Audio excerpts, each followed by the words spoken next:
नमस्कार बालमित्रांनो, मी वैशाली राऊत बालजगत या कार्यक्रमात सर्वांचं मनपूर्वक स्वागत करते.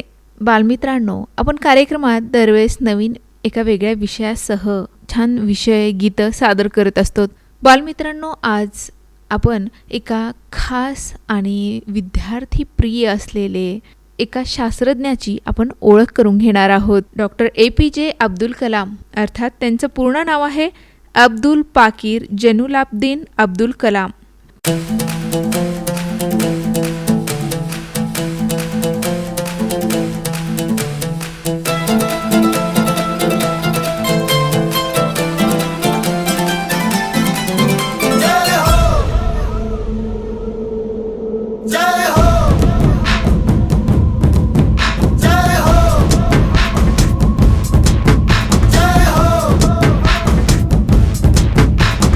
आजा आजा जिंद शामी आने के तले, आजा जरी वाले नीले आसमाने के तले. जय हो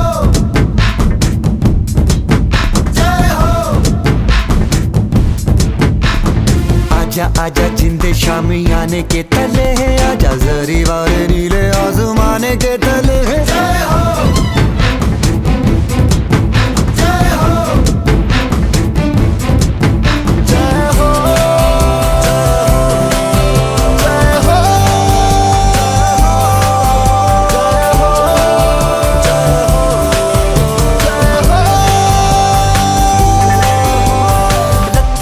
सच्ची मैंने जान गवाई है, नच नच कोयलों पे रात बिताई है. अखियों की नींद मैंने फूकों से उड़ा दी, गिन गिन तारे मैंने उंगली जलाई है.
आजा जिंदे शामी आने के तले आजा झरी वारे नीले आसमां के तले जय हो शबनम जय हो गमे दे जय हो हाले दे जय हो बेको दे जय हो बाला बाला जय हो बाला बाला जय हो बाला बाला जय हो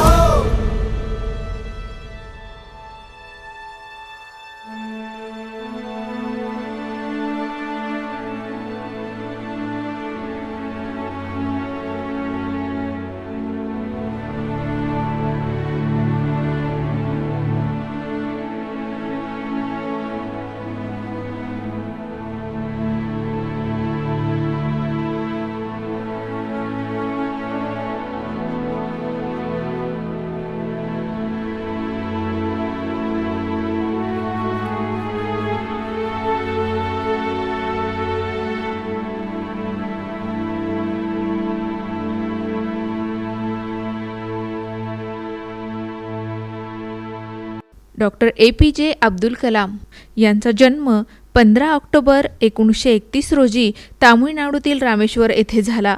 तीर्थक्षेत्र रामेश्वरममधील घंटानाद व नजीकच्या मशिदीतील अजान यांनी अब्दुलला सर्वांठाई एकच परमेश्वर आहे ही सर्व धर्म समानता व सहिष्णुता शिकवली.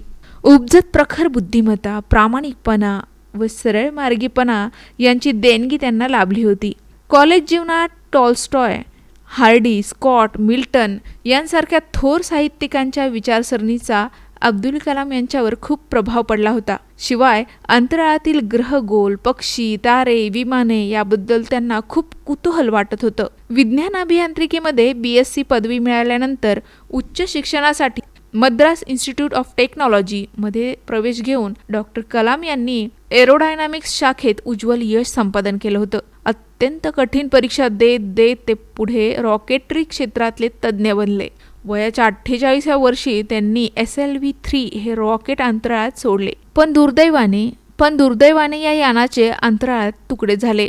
खचून न जाता ते नव्या उमेदीने कामाला लागले. त्यावेळी त्यांना श्री विक्रम साराभाई, डॉक्टर ब्रह्मप्रकाश, श्री नारायण, प्राध्यापक सतीश धवन, डॉक्टर वसंत गोवारीकर यांसारखे संपन्न गुरु आणि सहकारी लाभले. त्यानंतर डॉक्टर कलाम अमेरिकेतील नासामध्ये अभ्यासाची त्यांना संधी मिळाली. भारतातील इस्रो या महत्त्वाच्या वैज्ञानिक संस्थेचे प्रमुखपद त्यांना लाभले. पहिल्या अयशस्वी यानातील चुका शोधित पुनर्बांधणी करून कलाम यांनी अपार कष्टाने SLV-3D1 हे यान यशस्वीपणे अंतराळात सोडले. या प्रचंड यशानंतर डॉक्टर कलाम यांना 1981 साली पद्मभूषण पदवीने सन्मानित करण्यात आलं. त्यानंतर defence research and development laboratory या देशातील मोठ्या प्रयोगशाळेची उभारणी डॉक्टर कलाम व सहकारी शास्त्रज्ञांनी खडतर प्रयत्नांनी केली व 16 सप्टेंबर 1985 रोजी श्रीहरिकोटा येथून त्रिशूल व पाठोपाठ अग्नी, पृथ्वी, नाग हे क्षेपणास्त्रे अवकाशात उडवण्यात मोठं यश मिळवलं. परदेशी शास्त्रज्ञांना सुद्धा हेवा वाटावा असे शत्रूला धडकी भरेल एवढं सामर्थ्य त्यात होतं. 1998 मधील पोखरण अणुस्फोटातही त्यांचा सहभाग होता. दूरदृष्टी, परिश्रम, जिद्द, देशहिताची तळमळ व विज्ञानाची आराधना त्यामुळे डॉक्टर कलाम यांना पद्मविभूषण व भारतरत्न असे सर्वोच्च सन्मान लाभलेत. नंतरचे खरे निवृत्तीचे वय पण शासनाने ते नाकारून जुलै 2002 मध्ये राष्ट्रपती पदासाठी त्यांची नियुक्ती केली. असे हे थोर शास्त्रज्ञ ज्यांना मिसाईल मॅन म्हणून पण ओळखले जातं. ते भारतातील प्रसिद्ध शास्त्रज्ञ होते. भारताच्या क्षेपणास्त्र आणि अवकाश कार्यक्रमात त्यांचं मोठं योगदान असल्यामुळे त्यांना मिसाईल मॅन ऑफ इंडिया असे म्हटले जाते. सन 2002 ते 2007 या काळात त्यांनी भारताचे राष्ट्रपती म्हणून सुद्धा काम केलंय. विद्यार्थ्यांवर त्यांचं विशेष प्रेम होतं. ते नेहमी म्हणत, मोठी स्वप्ने पहा आणि ती पूर्ण करण्यासाठी कठोर परिश्रम करा. आज मला आपल्या भारताच्या महान शास्त्रज्ञ, दूरदर्शी विचारवंत, प्रेरणादायी शिक्षक आणि भारताचे 11वे राष्ट्रपती डॉक्टर APJ अब्दुल कलाम यांच्याविषयी आपण आज जाणून घेणार आहोत. त्यांच्या जीवनाकडे पाहिले की एक गोष्ट स्पष्टपणे समजते. मोठ्या होण्यासाठी श्रीमंत घरात जन्म घेणे आवश्यक नसतं. लहानपणी त्यांची आर्थिक परिस्थिती साधी होती. मोठी स्वप्ने, कठोर परिश्रम आणि प्रामाणिकपणा आवश्यक असतो. डॉक्टर कलाम यांचा जन्म 15 ऑक्टोबर 1931 रोजी तामिळनाडूतील रामेश्वरम येथे झाला. त्यांचे वडील जैनुलाब्दीन हे साधे बोट मालक होते आणि आई आशियम्मा गृहिणी होत्या. त्यांचे कुटुंब श्रीमंत नव्हतं. लहानपणी त्यांनी वर्तमानपत्र वाटण्याचं सुद्धा काम केलं होतं आणि ते वर्तमानपत्र वाटून ते आपल्या शिक्षणाचा खर्च भागवत होते. पण त्यांनी कधीही परिस्थितीला दोष दिला नाही. त्यांनी संकटांनाच आपली ताकद बनवली. लहानपणापासूनच त्यांना विज्ञानाची आणि उडणाऱ्या पक्ष्यांची फार आवड होती. याच आवडीने त्यांना पुढे एरोस्पेस अभियांत्रिकीचे शिक्षण घेण्याची प्रेरणा दिली. शिक्षण पूर्ण झाल्यानंतर त्यांनी भारताच्या अवकाश संशोधन आणि संरक्षण क्षेत्रात महत्त्वपूर्ण काम केलंय. त्यांना इस्रोमध्ये काम करताना LLV-3 या भारताच्या पहिल्या स्वदेशी उपग्रह प्रक्षेपण वाहनाच्या निर्मितीत मोठं योगदान त्यांनी दिलंय. त्यानंतर त्यांनी क्षेपणास्त्र विकास कार्यक्रमात सुद्धा काम केलंय. पृथ्वी, अग्नी, आकाश, नाग आणि त्रिशूल यांसारख्या क्षेपणास्त्रांच्या विकासात त्यांचा मोठा सहभाग होता. त्यामुळेच तर त्यांना मिसाईल मॅन ऑफ इंडिया म्हणून ओळखलं जातं. म्हणजे त्यांचं दुसरं नाव कोणतं आहे तर मिसाईल मॅन ऑफ इंडिया. सन 1998 झालेल्या पोखरण अणुचाचण्यांमध्येही त्यांची महत्त्वाची भूमिका होती. या यशामुळे जगभरात भारताची ताकद आणि वैज्ञानिक क्षमता अधिक ठळकपणे दिसून आली. सन 2002 ते 2007 या काळात ते भारताचे राष्ट्रपती होते. ते राष्ट्रपती भवनात राहिले, पण त्यांचा साधेपणा कधीच बदलला नाही. ते सामान्य लोकांशी आणि विशेषतः विद्यार्थ्यांशी प्रेमाने संवाद साधत असत. डॉक्टर कलाम यांचे विद्यार्थ्यांवर खूप प्रेम होतं बरं बालमित्रांनो. ते म्हणत असत की देशाचे भविष्य वर्ग खोलीत घडतंय. ते भारतभर फिरून लाखो विद्यार्थ्यांना भेटले. प्रत्येक विद्यार्थ्याला ते मोठी स्वप्ने पाहण्यास आणि ती पूर्ण करण्यासाठी मेहनत करण्यास प्रेरित करत. त्यांचे काही विचार आजही प्रत्येकाला प्रेरणा देतात. ते म्हणतात स्वप्ने ती नसतात जी झोपेत पडतात. स्वप्ने ती असतात जी तुम्हाला झोपू देत नाहीत. जर तुम्हाला सूर्याप्रमाणे चमकायचं असेल तर आधी सूर्याप्रमाणे जळावं लागेल. अपयश हा शेवट नसतो, तो यशाकडे जाण्याचा पहिला टप्पा असतो. असे त्यांचे खूप छान विचार, खूप प्रेरणादायी विचार होते. डॉक्टर कलाम यांनी अनेक पुस्तकं लिहिली आहेत. त्यातलं सर्वात प्रसिद्ध पुस्तक म्हणजे विंग्स ऑफ फायर, अग्निपंख. हे त्यांचं आत्मचरित्र जगभर प्रसिद्ध आहे. तसेच इग्निटेड माइंड्स, इंडिया 2020, माय जर्नी यासारख्या पुस्तकांतून पण त्यांनी तरुणांना प्रेरणा दिली आहे. त्यांच्या कार्याचा गौरव म्हणून भारत सरकारने त्यांना पद्मभूषण, पद्मविभूषण आणि देशातील सर्वोच्च नागरी सन्मान भारतरत्न प्रदान केला. डॉक्टर कलाम यांचे आणखी एक वैशिष्ट्य म्हणजे त्यांचा साधेपणा. ते मोठ्या पदावर असूनही अहंकारापासून खूप दूर राहिले.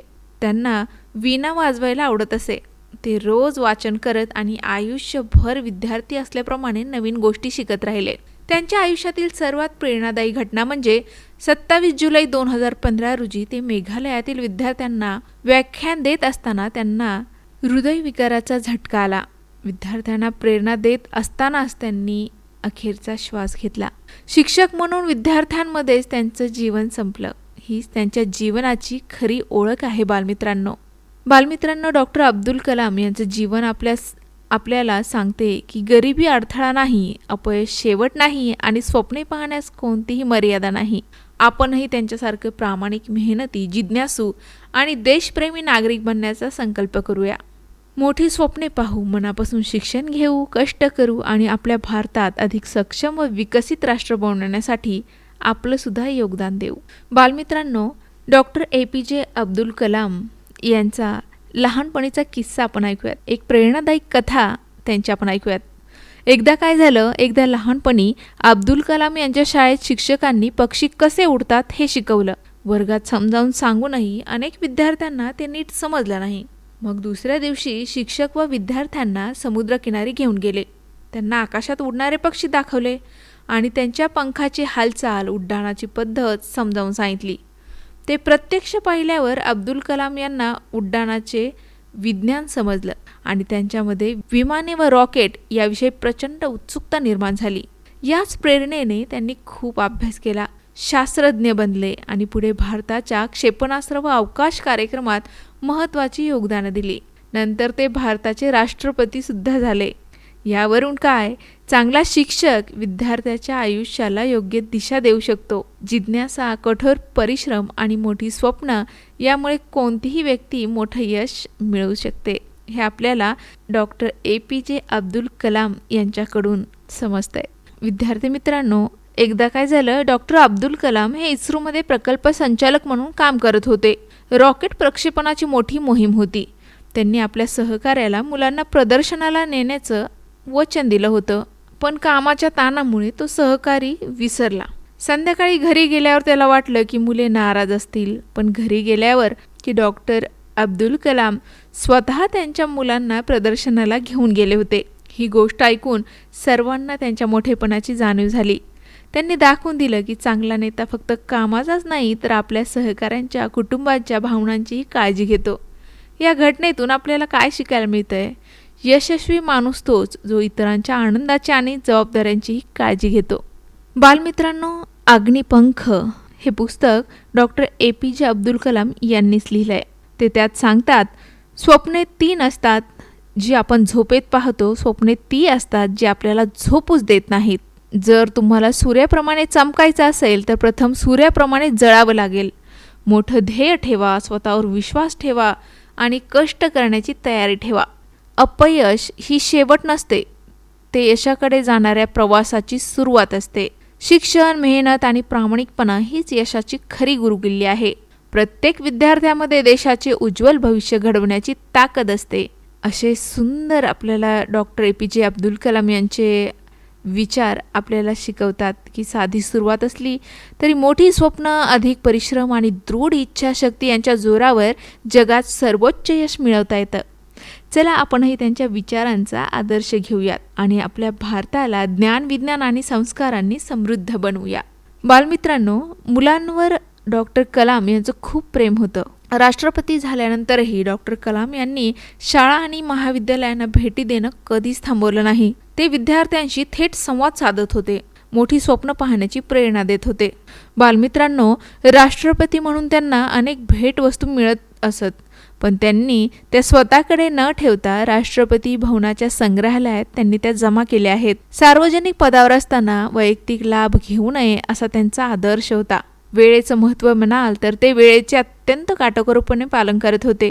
कोणत्याही कार्याला वेळेवर पोहोचणं आणि प्रत्येक व्यक्तीचा वेळ महत्त्वाचा मानणे हा त्यांचा स्वभाव होता. साधेपणा जपणारे हे राष्ट्रपती होते. राष्ट्रपती भवनात राहूनही त्यांचे जीवन अतिशय साधं होतं. त्यांच्याकडे मोजकेच कपडे आणि पुस्तके होती. पदापेक्षा साधेपणाला त्यांनी अत्यंत महत्त्व दिलं होतं. शेवटच्या क्षणापर्यंत ते शिक्षक राहिले आणि विद्यार्थ्यांना प्रेरणा देत राहिले. भारतीय अवकाश कार्यक्रमात काम करताना एक रॉकेट प्रक्षेपण अयशस्वी झाले. त्यावेळी त्यांनी अपयशाची जबाबदारी स्वतः स्वीकारली. पुढील प्रक्षेपण यशस्वी झाल्यावर मात्र त्यांनी संपूर्ण श्रेय आपल्या सहकाऱ्यांनी दिलं. हा त्यांचा नेतृत्वाचा आदर्श होता.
APJ अब्दुल कलाम यांचे संपूर्ण आयुष्य कष्ट, प्रामाणिकपणा, शिस्त, विज्ञान निष्ठा आणि देशप्रेम यांचं उत्तम उदाहरण आहे. त्यांच्या विचारांमधूनच प्रत्येक विद्यार्थ्याला मोठी स्वप्ने पाहण्याची आणि ती पूर्ण करण्याची सातत्याने मेहनत करण्याची प्रेरणा मिळते. बालमित्रांनो, डॉक्टर APJ अब्दुल कलाम यांनी अनेक प्रेरणादायी पुस्तके लिहिली आहेत. त्याच्यापैकी विंग्स ऑफ फायर हे त्यांचं आत्मचरित्र आहे. इग्नायटेड माइंड्स विद्यार्थी आणि तरुणांसाठी हे प्रेरणादायी पुस्तक आहे. तसेच president of India 2020 a vision for the new millennium भारताच्या भविष्याविषयीचे त्यांचे स्वप्न याविषयीचं सुद्धा एक पुस्तक आहे. President of my India my journey त्यांच्या आयुष्यात प्रेरणादायी अनुभव यामध्ये आहेत. टर्निंग पॉइंट्स राष्ट्रपती पदानंतरच्या अनुभवांचे वर्णन यामध्ये आहे. तसेच president of India indomitable spirit प्रेरणादायी विचारांचा संग्रह हे सुद्धा पुस्तक आहे. विद्यार्थ्यांनी सर्वप्रथम विंग्स ऑफ फायर हे पुस्तक वाचावं आणि हे त्यांचं सर्वात प्रसिद्ध आणि प्रेरणादायी पुस्तक मानलं जातं. काय मग बालमित्रांनो, तुम्हाला वाचनाची आवड आहे ना? APJ अब्दुल कलाम यांचे पुस्तक तुम्ही आवर्जून वाचा. त्या पुस्तकाचं नाव आहे विंग्स ऑफ फायर अर्थात अग्निपंख आणि त्यातील सुंदर सुंदर विचार तुम्हाला नक्कीच प्रेरणा देतील. इस्रोमध्ये कार्य करताना भारताचा पहिला स्वदेशी उपग्रह प्रक्षेपण रॉकेट SLV-3 यशस्वी करण्याचं योगदान त्यांच्या नावे आहे. पोखरण-2 अणुचाचणी 1998 मध्ये महत्त्वाची भूमिका बजावली. भारताला वैज्ञानिकदृष्ट्या सक्षम बनविण्यात त्यांचं मोठं योगदान आहे. त्यांना पद्मभूषण, पद्मविभूषण आणि भारतरत्न हा भारताचा सर्वोच्च नागरी सन्मान त्यांना प्राप्त झाला आहे. विद्यार्थ्यांवरील प्रेम विद्यार्थ्यांना ते देशाचे भविष्य मानत होते. ते देशभरातील शाळा आणि महाविद्यालयांमध्ये जाऊन विद्यार्थ्यांना मोठी स्वप्ने पाहण्याची प्रेरणा देत असत. त्यामुळे त्यांना जनतेचे राष्ट्रपती, पीपल्स प्रेसिडेंट असंही म्हटलं जातं. बालमित्रांनो, आपल्या अथक संशोधनाने अंतराळ विज्ञानातले मोठे मोठे प्रयोग यशस्वी करत भारत देशाच्या थेट राष्ट्रपती पदावर हे विराजमान होणारे डॉक्टर APJ अब्दुल कलाम यांची आज आपण माहिती अभ्यासली. तेव्हा त्यांच्याकडून आपल्याला प्रेरणादायी विचार, स्वप्न बघण्याचा दृष्टिकोन, त्यांचं यश, त्यांचा साधेपणा, त्यांचं विद्यार्थ्यांवरील प्रेम, तसेच मिसाईल मॅन म्हणून त्यांची जी ओळख झाली, शास्त्रज्ञ म्हणून ते आपल्या भारतात होऊन गेले. बालमित्रांनो, 27 जुलै अर्थात उद्याच 27 जुलै 2015 रोजी मेघालयातील IIM शिलाँग येथे विद्यार्थ्यांना व्याख्यान देत असतानाच त्यांचं निधन झालंय आणि उद्याच त्यांचा स्मृतिदिन आहे. अशा या महान नेत्याला, शास्त्रज्ञाला, मिसाईल मॅन, एक आदर्श शिक्षक यांना कोटी कोटी नमन. बरं तर बालमित्रांनो, याचबरोबर आजचा बालजगत हा कार्यक्रम संपविते. मी वैशाली राऊत आपली रजा घेते. पुन्हा भेटूया पुढील बालजगत या कार्यक्रमात. तोपर्यंत नमस्कार.